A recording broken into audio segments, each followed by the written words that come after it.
Hi guys, welcome to SP Guts YouTube channel. உங்களை நான் அன்போடு வரவேற்கின்றேன். ஆஃப்டர் லாங் டைம்க்கு அப்புறம் நான் உங்களை மீட் பண்ணுறேன். உங்களை பார்த்து ரொம்ப சந்தோஷம். இன்னைக்கு இந்த வீடியோவில் நாங்கள் இதை பற்றி பேச போகிறோம்னு சொன்னால் ஒரு முக்கியமான ஹாட் டாபிக்.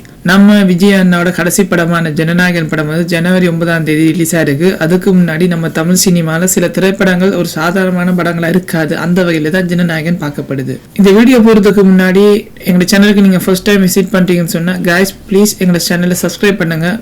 அப்போதான் நீங்கள் ஒரு விதமான ஒரு மோட்டிவேஷனாக ஒரு இன்ஸ்பிரேஷனாக எங்களுக்கு இது வழங்குற மாதிரி இருக்கும். வாங்க இப்போ வீடியோக்குள்ளே போகலாம். இப்போ நான் சொன்ன மாதிரி தமிழ் சினிமாவில் சில திரைப்படங்கள் வந்து சாதாரணமான ஒரு படங்களாக இருக்காது. அவங்க காலகட்டத்தையும் குறிக்கும் ஒரு அடையாள சின்னமாகவே மாறிடு. அப்படிப்பட்ட ஒரு திரைப்படமாக உருவாகி கொண்டிருக்கிறதா ஜனநாயகன். இந்த படத்தின் மீதான ஒரு எதிர்பார்ப்பு மற்ற எந்த விஜய் படங்களை விடவும் ஒரு அதிகமாக இருக்க காரணம் இது விஜயன் அவர்களின் கடைசி திரைப்படம் என்பதனால. பல ஆண்டுகளாக தமிழ் சினிமாவில் ஒரு முன்னணி நடிகராக இருந்தவர் நம்ம விஜயண்ணா இந்த படத்தை தொடர்ந்து முழுமையாக அரசியல் களத்தில் இறங்க போவதாக அறிவிச்சிருக்காரு. இனி நான் திரைப்படங்களில் நடிக்க மாட்டேன் என்ற அவருடைய அறிவிப்பு ரசிகர்களிடையே ஒரு பெரிய உணர்ச்சி அலையே மாத்திருக்கு.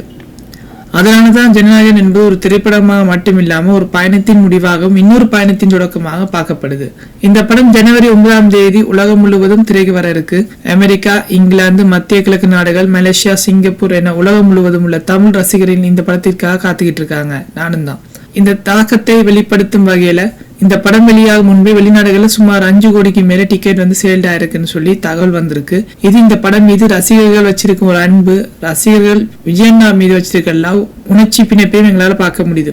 இந்த அளவிலான எதிர்பார்ப்பு தொடர்ந்து ஜனநாயகன் படத்தின் இசை வெளியீட்டு விழாவை மிக பிரம்மாண்டமாக நடைபெற திட்டமிட்டிருக்காங்க படக்குழுவினர் மூலமா. அதற்கு தேர்வு செய்யப்பட்ட இடம் தான் மலேசியா. தமிழர்கள் அதிக அளவில் வசிக்கும் இந்த நாடுகள்ல ஒன்றான மலேசியாவில் ஏற்கனவே பல தமிழ் திரைப்பட விழாக்கள் வெற்றிகரமாக நடந்திருக்கு. அதனாலதான் விஜய் அண்ணா வந்து கடைசி படத்தின் இசை வெளியீட்டு விழாவை அங்கு நடப்பது இயல்பாகவே இருக்கும் என அவர் சொல்றாரு.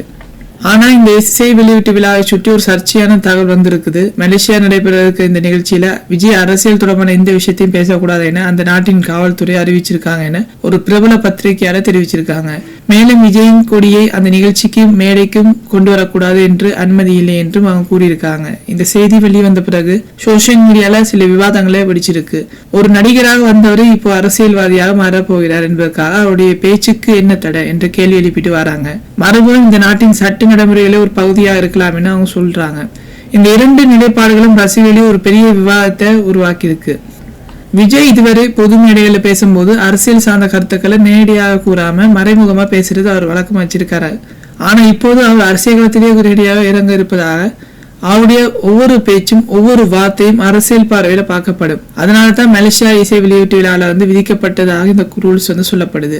ஒரு சாதாரண செய்தியாக இருக்கலாம், ஒரு முக்கியமான விவகாரமாக கூட மாறலாம். இந்த சம்பவம் ஒன்று மட்டும் தெளிவாக ஒரு விஷயம் சொல்லுது.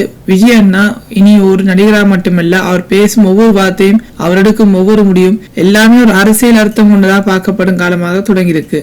ஜனநாயகன் படம் வெளியான பிறகு விஜய் அண்ணாவோட வாழ்க்கையில ஒரு புதிய அத்தியாயம் தொடங்க போகுது கைஸ். அந்த அத்தியாயம் சினிமாவை விடவும் இனி ஒரு அதிக விவாதங்களை பெண்ணும் இன்னும் ஒரு பெரிய கவனத்தையும் பெற்றதாக இருக்கும் என்பது ஒரு சந்தேகம் இல்லை. அதே நேரத்துல ஜனவரி 10 பராசக்தி படமும், அதாவது உதயநிதி அவங்க வந்து தயாரிச்சிருக்க படம் தான் பராசக்தி.